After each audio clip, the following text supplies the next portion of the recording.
Hello, everybody. My name is Brooke Berry. I am the social media manager here at VidCon. And if you've been to VidCon the last couple of years, likely you have seen this hair bopping around the event, covering the event real time on my phone.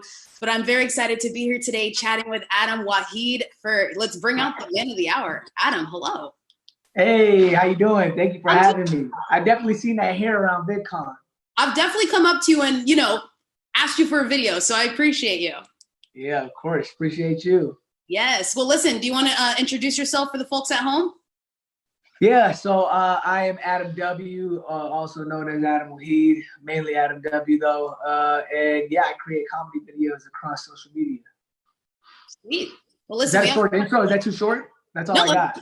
I mean, listen, we have a lot of questions to get into, so I think that was perfect, cool. And we should definitely get going. Let's do it. Well, listen, the first question people want to know, Adam, how did you get your career started? Man, it's a long story, but I'll give you the short version. So I moved out to LA. I live in Los Angeles, and I moved out here about 3.5 years ago. I was an assistant. I was just trying to act. I was trying to do movies, get auditions, and whatnot. And it was just really hard. I couldn't get an agent. I couldn't get a manager. I couldn't even get an audition. And I was doing it for about 1.5 years, and I saw a bunch of people creating stuff online, mainly on Instagram. And I was like, maybe I should try that. I think I'm kind of funny. And I think I had like 300 followers at the time. And I worked on some video. I worked on one video for like 5 months. I like YouTube and Googled, like, how do you make a video? How do you shoot? How do you edit? I had no clue. I never filmed anything. I never acted before. And it took me like 5 months to make this video. I put it out and it got like 400 views. And I'm like, oh man, this is too tough. Like, I think I'm going to quit. I think I'm going to go back to New York, where I'm originally from. And I ended up waiting like a month, and I was like, you know what? I might as well make some videos while I'm waiting to go back home. I was actually saving up for a flight back, and I was like, I might as well make a few videos. And I think my 4th video I made, it had got 1,000 views that day. I posted in the morning. At nighttime, I had 1,000 views, and I was like, whoa, it's like 1,000 views. It's like the most I ever got. It's more than the amount of followers I have. Like I had like 300 followers. So I woke up the next morning and it had 400,000 views. And I was like, what happened last night? And I saw like a bunch of like big celebrities like Ludacris and some other really big celebs post my video. And that's when I was like, I'm famous. That's it. I'm quitting my job. I'm staying here. I'm doing it full time. And then as I started to create, I started hitting millions of views. Other creators started to reach out that I used to watch all the time. I started collabing, working with them. And then, kind of all just fell in my lap, and I continue to get better and learn more and grow. And yeah, here I am now. So crazy journey. That's interesting. That actually feeds into, I have a personal question for you. How have you as a creator developed over the years? All of these social media apps change and evolve. How have you as a content creator evolved with these changes over the years? Yeah, absolutely. It's like you accustom like one style of how to create a video, and then there's new formats that come out. There's new platforms that come out, and a lot of times you see the guys from Vine. Some of them weren't able to transition over to Instagram, and a lot of people from Instagram weren't able to transition over to YouTube and TikTok. So I've definitely I'm never married to like being stuck in one way. I'm always open. I'm always learning from other people. I'm always watching other people's stuff. And just, being able to adapt to the times and the trends, because that's so important when it comes to growing and staying relevant on social media. As someone who does social media, I could not agree more with you. Definitely. You already know. I definitely know. It's tricky. Things are always evolving and changing, and the willingness to pivot is what's going to kind of keep you ahead of the curve for sure. Absolutely. Nice. So to that extent, Adam, how long does it take you to film your IGTV videos on average? And I do have a follow-up question to that. Oh man, sometimes I'll shoot from like a full day, like 8 a.m. all the way to like 8 p.m. Sometimes it's quicker. It all depends on the idea. It really depends. Like I do this prank war series that only takes me like a couple hours to film. But all in all, like on a rough day, I could film like a full day, and then the whole night I'll edit and then I'll post the next morning. So like really almost 24 hours. That's interesting, because that does lead into the question that someone had here, which was, what do you find most time consuming, creating the idea and the logistics, or the editing itself? Well, I mean, believe it or not, so like if I do a full day shoot and then I edit the whole night until I finish it, that's actually not the longest part. Sometimes it's the idea. You know, once I get the actual idea, it's all smooth sailing from there. Then I go get the props. I go have like my producers and my team like help me put the video together and cast everybody and get the locations, which is easier. It's more so the creative, because I can't just sit down and be like, okay, I'm gonna come up with a video right now. You know, it almost has to come to me. So it's tough. It's tough. Sometimes it's really quick. Sometimes like I'll be stuck on an idea for 2 days, 3 days. Yeah, I'm the same way. Like an idea just either hits me or it doesn't. You can't really force these kinds of things. Yeah. Can't force it. Yeah. To that extent, do you feel it gets harder or easier to make content for your audience? I'm sure that's a tough question. That's one of those like big world questions for sure. You know what? Actually, it definitely gets harder, because when I was first creating, I didn't really have an audience. So I was like, whatever, screw it. I'll just post whatever and see what. It's almost like throwing things up against the wall and seeing what sticks. So I was just experimenting, and I was actually when I was having the most fun, because I was just putting out anything, and you know, if it wasn't funny, like the only people that would see it would be my mom and my grandma, you know. So it wasn't until I built an audience that now it's like the pressure is kind of you know, much higher. Whereas like, oh wow, like I almost overthink some ideas sometimes, because I'm like, 1 million people, 2 million people are gonna see this. Like I got to make sure it's good. So the pressure definitely gets higher, and I feel like it does get a little tougher on that end. That makes a lot of sense. And speaking of mom and grandma, are any of your skits influenced by family members or friends? I can imagine so. Yeah, for sure, for sure. Not only family members and also friends. Like literally, you know, a lot of times I'll shoot something, and then a friend will hit me up and like, "Did you shoot that video because of me? Because of what I said?" So yeah, anytime something funny happens, I have like a long list of notes on my phone, and I just write down everything. And when it's time to shoot, I go back and I look through the notes and see. Sometimes I'll write like random stuff in my notes, and then I go back and read it, and I don't even know what it means. Like the other day, I wrote down sesame chicken in my comedy section. And I have no clue what that meant. But something funny happened with sesame chicken, but I don't remember what. So sometimes it doesn't work out. But I have so much that, you know, I always end up finding something to shoot. But it is based off like, you know, everyday moments, or like something that a family member will say, or like a friend will say, and I'll write it down without even telling them. I'm like, shoot that later. Yeah, and that's interesting. I was gonna say, is it more, do people inspire you, or is it more situational humor? I mean, it's a little bit of both, I imagine, but it sounds like a hybrid. I mean, like for example, like I'll give you one. So I was at a friend's house, and I asked him for his Wi-Fi password. And his Wi-Fi password was like the longest thing ever. It had like numbers, letters, like symbols, hieroglyphics. It was like the craziest password ever. And I typed it in, and I connected, and then I wrote in my notes, I'm going to shoot that. And then I ended up shooting that video, and I ended up doing really good. It did like, you know, in the millions for sure in views. And a lot of people were like, oh, it's so relatable. So, I mean, yeah, everyday moments, you know, situations. Yeah, that's awesome. That's really awesome. Well, so I know you moved to New York, you know, to Los Angeles to act, but did you always know you wanted to be in the industry? Was there ever a moment in your time when you're like, you know, I'm built for something else? I thought I was going to work at Kohl's for the rest of my life. In what? In Kohl's? Yeah, I used to work at Kohl's. Kohl's, yeah.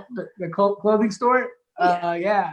I mean, I went to college. I played football in Texas, but after I graduated, I mean, I was always funny. That's what everyone would tell me, but I never like saw myself acting, or never even, you know, the thought never crossed my mind. It was actually my sister that was like, "Hey, you're pretty funny. Why don't you go to LA and try to act?"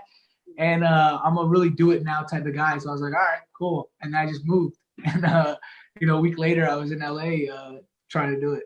Nice. That's awesome. Well, listen, I know you're also into fitness, and I cannot relate, Adam. I've been working out for the last year, so I'll pat myself on the back for that. But we do have people who want to know, what is your workout routine? You know, it's crazy. I'm actually not that into fitness. Now I am. Like, okay. And that so would be once quarantine started. That's like when I started working out, just because, you know, I had the extra time, you know, before I was so busy, not only doing my shoots, but other people's shoots. And as other people's shoots slow down, of course, with everything that's going on, I was like, I'm going to start working out. And yeah, I mean, my workout routine is not, I wish I had a good answer for you. I just YouTube stuff. I just YouTube workouts, and I eat pretty healthy. But I don't really have a solid routine. If someone has a routine, send it to me. I'll do it. I literally just type in workouts on YouTube and do them. We are going to get into diet because someone definitely wants to know what your diet is as well. But I also, ironically, have been more fit in quarantine than not in quarantine. So I'm here for it. Hey, yeah. On my diet, so I eat, so basically I eat one egg, and that's it. Every day I eat one egg. No, I'm playing. I was going to say, that's intense. No, I actually just eat like really basic stuff, like just fish, like salmon with brown rice. I eat egg whites in the morning. I have a protein shake every day. I drink a gallon of water a day. You know what it is? The gallon of water is what gets you. Yes. You gotta drink a gallon a day. I drink 80 ounces of water every day, and quarantine is the first time I've ever drank this much water in my entire life. Yeah, I carry around the gallon with me. I don't know where it's at right now, but I swear I usually have it on me. But every day I carry that gallon, and I usually actually finish like a gallon and a half a day now. At first, it was tough to do that. Yeah. How often are you going to the restroom after that gallon of water? That's a lot. I'm actually just gonna ask if I could take a quick bathroom break. Yeah, I was gonna say, we'll take a break every 10 minutes to make sure that the water's flowing. No, at first I was going to the bathroom like every 20 seconds, but now I've been able to control it, and now my body's used to it. I was gonna say, you see my skin, look at my skin. You can tell I've been drinking water. It always shows in the skin, and I feel like the more water you drink, the more your body is used to not having to go to the restroom. I feel like I've been coming up with better ideas too ever since I started drinking this much water. All right, so that's if there's one takeaway from this Q&A, drink your H2O, people. Yes. I love that. Well, listen, let's get into some fun questions here. How tall are you, Adam? I've seen you in person. I'm short, but how tall are you? I'm 6'2". A lot of people think I'm really short when I meet them in real life. They're like, "What? You're this tall? I thought you were really short." I'm like, "What? Do I look short in videos?" I think you look tall in videos. Really? I get that 90% of the time people are like, "Oh, I thought you were short." And I'm like, "Oh, why?" But yeah, I'm 6'2". I'm 6'2". Really, I'm 6'1", but I rounded up. That's okay. Same for me. It's the way to go. Yeah, you gotta do a round up. Everybody rounds up. Exactly. That's amazing. Can you do a backflip, by the way? And this is a real question. Someone wants to know. I can't do a backflip, but I can do a back roll. So I can get on my back and I can just roll. I can do a back roll. Nice. Yeah, I would do it, but right. I don't want to do it without because I have to stretch, and then also I want to finish my water before I do that. Well, hey Adam, is it too much to ask you for a social media video for VidCon social of you doing the back roll later? We'll do an exclusive. Yes, I will do that. I'm gonna have to edit that one. You'll definitely have to edit that one. It'll take you all day, but it'll be worth it. Yeah. Adam, what is your ethnicity? This is probably the most, I get this question the most. I'm Middle Eastern, more specifically Egyptian and Persian. I do want to take a 23andMe though, and really find out, but I know, I'm Middle Eastern. Nice. Have you been to Egypt before? Yeah, so I actually went to Egypt last November, and it was amazing. It was my first time out there, and wow, it was probably one of the best trips I've been on, and just such an amazing, beautiful place with beautiful people, and it was great. I was only there for 4 days, but I got to see the pyramids. I got to be Egyptian, and it was cool. It felt good to be home. In November, what's the weather like there at that time? It's actually perfect. It's not too hot. It's definitely not cold. It's just kind of in between, kind of like LA weather, to be honest. Yeah. It was amazing. It was a really, really amazing trip. If you haven't been, you got to go check it out. The pyramids are it's crazy. It's mind-blowing. I can't fathom. That's crazy to think about. Wow. Yeah. That's amazing. Well, quick career question. What is your goal in life? Again, one of those big world questions, but what are some goals? Oh, yeah, I would know it. It is to be the funniest person to ever live, biggest comedic actor, writer, and director of all time. That's my life goal. And, I'm on the way. That's fantastic. I got a bit of a way to go, though, but I'll get there. Nice. Well, listen, we have some live questions coming in I wanted to get into. On your TikTok, I see you pranking your friend Nick. What is your favorite prank that you've done on him? Oh man, I think the funniest one, the best one I did on him was probably, it's actually a new one. that hasn't even released yet, but I'll give a basically I put his midnight snack into one of those claw machines, right? And I had to make him win his snack back, and he couldn't win it, and he was getting really frustrated. And it's actually I'm gonna post it today. So that's a inside preview. That's probably my favorite one. It's gonna be a funny one. I'm like oddly good at those claw games. I'm not good at anything else but those. Yo, those claw games, it's like the thing never grips. Like it gives you such a weak grip. You've been to Dave & Buster's, obviously. They have great claw games. Yeah, it's a great time. I need to go with you. It's a fun time. Listen, I'm a fun time at Dave & Buster's. I spend all night there. Another live question coming in. What advice would you give a person starting out on YouTube? For sure. I would say to just start. A lot of times people are like, oh, I need the right camera, or hey, I need to be at this many followers before I start, or I need to get a good background, or I need to move into my new place, and it's all excuses. Like I would do the same thing when I first started, and there's never going to be a right time. There's always going to be some type of variable in your way. So just start, and don't be afraid to just put content out there.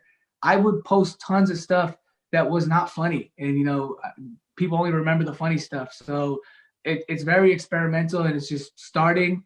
And even if you don't know anything, just start posting and see what happens, see what people react to, see what the comments are. If you're getting, 3 comments where you were only getting 1 comment, then that video with 3 comments is something that people like. So try to make another version of that video and, build on that. So, I'm very reactive to what people say. And I, definitely just start. It would be my biggest advice. Yeah, I agree with you. Starting is definitely the hardest part. And you even mentioned this earlier of like, when you first moved out to LA, just learning as much as you could, watching as many people as possible, just doing that education piece as well is awesome. Yeah, for sure. Awesome. Well, listen, YouTube, content. What do you do when you're not filming content or working out or drinking gallons of water? Oh, wow. That's pretty much my whole day. I think, one of my favorite things to do is golf. I golf a lot with my buddy Justin a lot. We go golfing like twice a week, 3 times a week. I love golfing. Yeah, you would never guess, but yeah, I'm a big golf guy.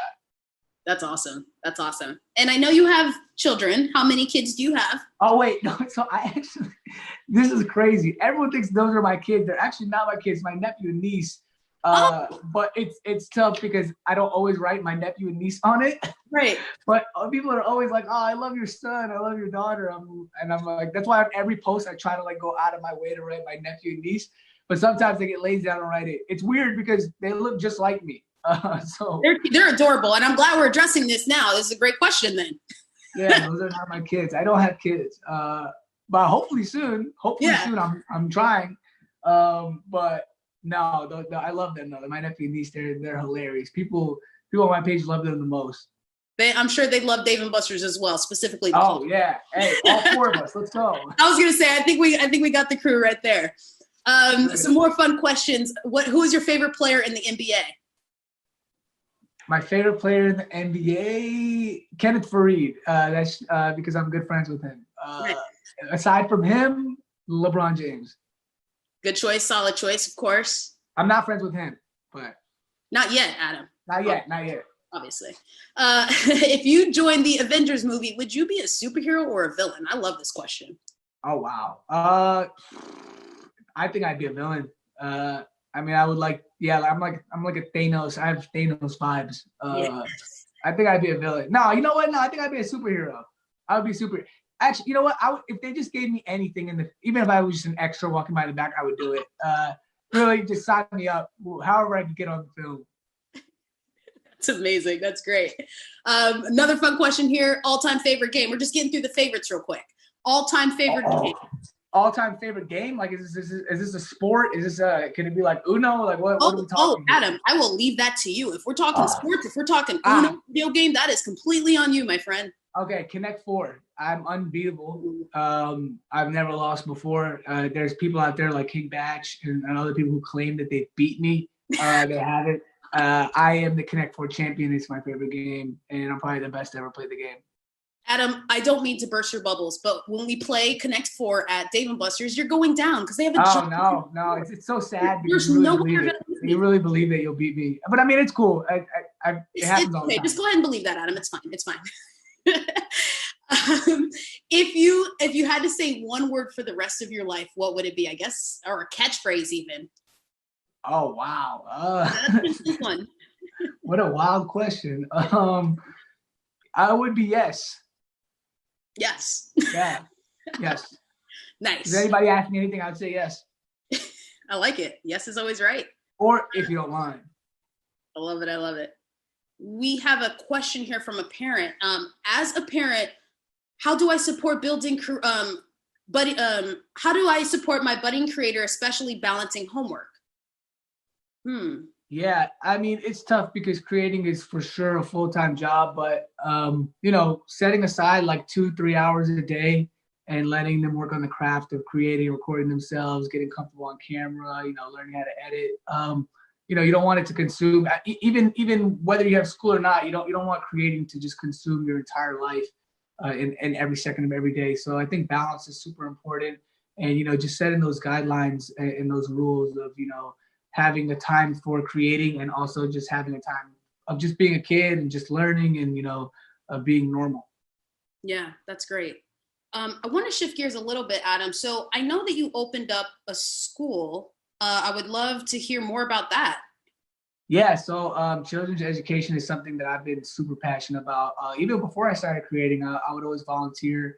And I'm a big believer in empowering the youth. And to me, kids are the funniest there are. Like I get tons of jokes from my nephew and niece. They're just so raw and they're so creative. And I think it's our responsibility as adults to provide kids with the same opportunities that we had growing up, and especially in rural areas such as Bali, Indonesia, where we built a school. It's actually in a village called Kintamani that's 3 hours away from the mainland in Bali. And those kids don't have much, and it's not fair because they should have the opportunity to learn and create and spread their wings. So that's kind of the mission behind building that school. And it took a few months to get everything going. And of course, a good friend of mine, Tim Sykes, and my manager, Lexi and Leanne, and Bali's Children Project. I gotta name everybody. Mm-hmm. They were all such a big part in making it happen, and it was kind of a surreal moment. And the school is 495 kids, elementary school, and it has tons of new books and computers, and the kids are learning English. So it's an amazing feeling, and I have no doubt that many of those kids will go on to do something great, just because now they have the opportunity. That's truly amazing, Adam. That's truly, truly amazing. Yeah, and that's just the first one. We want to build more. I really want to build one in Egypt. Of course, with everything that's going on, things have slowed down. But my next goal is to build a high school or middle school in Egypt for a larger amount of kids. I mean, to that degree, with this initiative, what does 5 years from now look like? Like, what is in your ideal world? What does this education look like for you? Yeah, I mean, just build as many schools as possible, and empower as many kids and give kids as much opportunity as possible. So, I mean, 5 years from now, hopefully, we're in the thousands of schools. Right now we're just at one, but it's a start, and that's the goal, and then it will happen. Whether it's 5 years or even sooner or even later, it will happen. I have no doubt. That's awesome, Adam. Well, listen, you cannot be stopped. I also know you opened up a pizzeria on Sunset. Hello. Tell me more about that. That's amazing. Oh, yeah. I'm a pizza guy. I actually should have said that. I play golf and I eat pizza in my free time. Yeah, I love pizza. And a buddy of mine was acquiring a pizzeria on Sunset. And he was like, hey, do you want to come in on this with me and, be partners? And we didn't even do any research. I was like, yeah, let's do it. He's a trusted friend of mine, and yeah, we opened it up. It was doing great. It still is doing very good. Of course, we've had to adjust with everything that's going on with the pandemic, but nonetheless, it's an amazing restaurant, amazing vibes in there, and it's cool to go there and eat free pizza. That's amazing. Pizza all day That's long. the real reason I did it, just for the free pizza. I used to work at Chuck E. Cheese, my friend, so I know a thing or two about pizza. Oh, wow. Okay. My first I didn't know I was talking to a pizza expert. You sure are. Well, you mentioned quarantine and the pandemic. How has quarantine been for you? Has it been easy? Has it been hard? It sounds like you've been keeping yourself pretty busy. Yeah, I think it's been hard in certain areas. It has for everybody, but it's really made me a better creator, to be honest, because now I have to come up with more ideas where it's just myself. I can't get like 20 people in my videos anymore. So, it's really challenged my creativity to be able to come up with ideas. Like, how many ideas can you come up with, like, yourself just in your room when you actually film it? So, it's definitely made me a better creator. But nonetheless, I've been able to adjust and stay busy and super blessed and thankful. But I definitely feel for everybody else out there who's going through a hard time, and just encourage them to stay positive and know that better times are coming, and try to take this opportunity to learn something and get better at something. Or I know a couple of my friends quit their jobs, or not quit, but they had to leave their jobs, and they were able to start creating videos like they've been wanting to. So yeah. No, that's really good. I like that. It's made me a better creator. That's a great perspective. I love that a lot. That's awesome. A couple questions we have here. Can you compare and contrast Instagram, TikTok, and YouTube for your content? Yeah, for sure. Different things work on different platforms. That's absolute fact. A lot of times when I shoot, I'm mindful of, how I film it. I know landscape works much better on YouTube versus, vertical works better on Instagram, and for sure on TikTok, you want to film vertical. So I'm always mindful of that, and I always film it in a way to where I can resurface the content. Like, I can change it, I film it in a way where I can always crop it without cutting action out.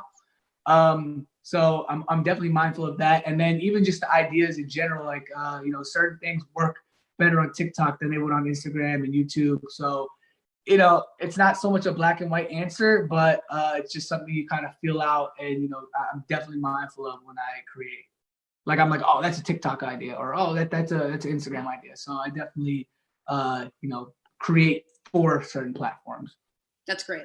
That's great advice. If you could talk to your past self when you were first starting YouTube, what advice would you give yourself? Oh, it would be what I said earlier to start. I delayed the process for so long. I just kept making excuses. I just kept saying, I don't have the right equipment. I don't know how to act. I don't know. My apartment looks too crappy in the background. I just made all these excuses. And at the end of the day, people watch you for the content, not how nice it's shot or how nice the background is. It's more so, how good the actual content is. Yeah, no, that makes a lot of sense. To that degree, and this is me curious, what has been, I know this is always a tough question, but like, what are some of like the best things you've shot? Your favorite personal things that are true to your heart, whether they did well or not. What are your favorite pieces of content that you shot? I think my No Standards series. I think that was like one of my favorite, most fun things to shoot. It would always be like wild props. I'm a big prop guy, so yeah, I would say No Standards series. I mean, I've got some crazy stuff for that video. I even got a giraffe once. So yeah, I would say that was probably my favorite thing to film. But I retired that series. I might come out with another part, but those things they're very stressful to film, but also very fun. Okay, then I'm gonna flip that question on its head, and I'm gonna ask you if you could film any video around a thing or utilize any animal, something that is not easy to obtain. Like, what is the dream video? Like, you don't have to have the details, but what would you include in it? A unicorn. No, I'm just playing. A guest appearance from Daystorm Power.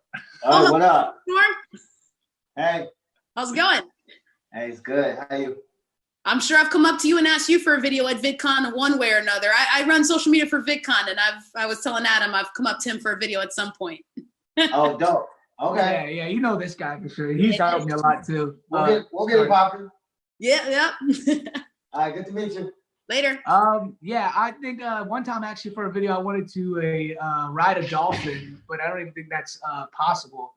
But I mean, yeah, I would love to ride a dolphin, like shoot out of the water on the dolphin and then go underwater.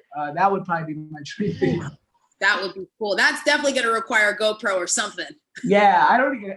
Can you ride dolphins? Is that even? I was gonna say, is that a thing? I mean, listen, we're in LA. I wouldn't be surprised if it's possible to ride a dolphin. No, I mean I see like people on vacation like ride the dolphins, right? But I want to actually like ride the dolphin like a horse almost. I mean, it's yeah, it's probably never gonna happen. Have you ridden a horse before?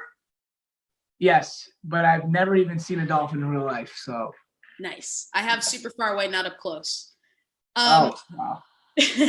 Speaking of conventions and Daystorm Power, what has been, I'm going to ask you what your weirdest experience at a convention has been, and then what is one of your most memorable experiences at a convention? Oh, that's a good question. One of my weirdest, I wouldn't say weirdest, but just craziest. Yeah. I once had like a fan throw up on me out of excitement, but it was totally cool. Like I didn't care at all. And then I ended up giving her the shirt, and she was pretty happy that she got my shirt. And yeah, it was cool. It was a cool experience. She felt bad at first, but I was totally cool about it. I didn't care. And yeah, she was super happy she got my shirt. That was probably the craziest thing. The most memorable, I mean, that to just be getting swarmed by fans. It's just such a great feeling. I think one time I got swarmed by like almost 100 people. So it was super cool just to see that many people are actually watching, and not only watching, but are such diehard fans. So that's probably like, more so probably my memorable moment at VidCon specifically. Nice. Well, listen, I'm good with that plug.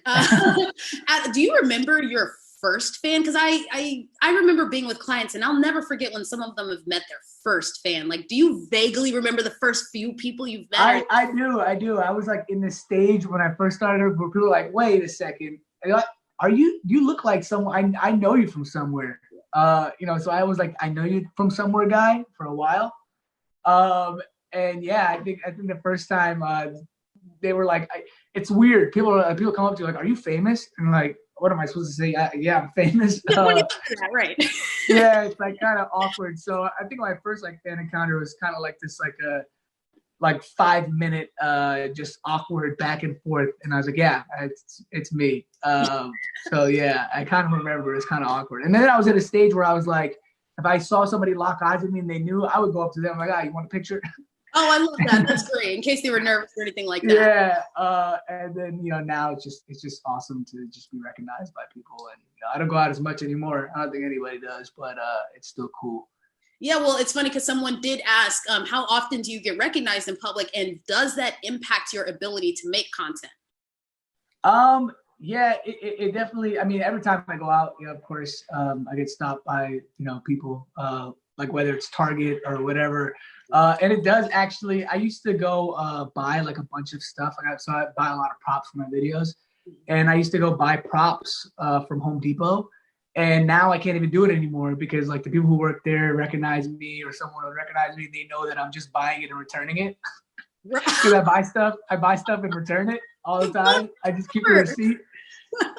Yeah, so like I can't even go buy and return stuff anymore because they know, they're like, oh, you did use this. This was for a video. So it kind of blew up my spot. So now I have to have someone else go buy and return stuff for me. But yeah, it is tough sometimes too, going to like, if I have to get a shot in a public place or something, of course, people are going to stop and take pictures and ask. And sometimes, I mean, I'm always down for it, but sometimes the people I'm filming with are like, we're on a tight schedule and whatnot. So it does kind of handicap us a bit when we're shooting. But I mean, hey, if you ever see me shooting, still come up. I love it. I love that. That's awesome.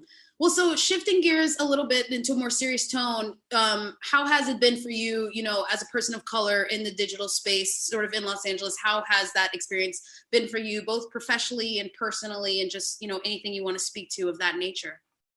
Yeah, I mean, it's definitely not easy, especially even when I started, there wasn't too many people who looked like me on the internet. And, it's always easier when you do see somebody who looks like you and you're like, oh, well, that guy's also brown and he's Middle Eastern, and maybe I can, follow a career path like him. But like I said, there wasn't much, there's a few guys like Anwar and whatnot, but nowhere near, other races. So sometimes it is discouraging. And, you know, I'm happy that now I could be one of those guys that maybe, you know, a brown kid could look at and say, oh, well, you know, Adam's doing it. And, you know, maybe I could do it. So that is definitely rewarding. But I mean, going throughout it, I've always believed that, you know, great content rises to the top no matter what you look like. But unfortunately, that isn't always the case.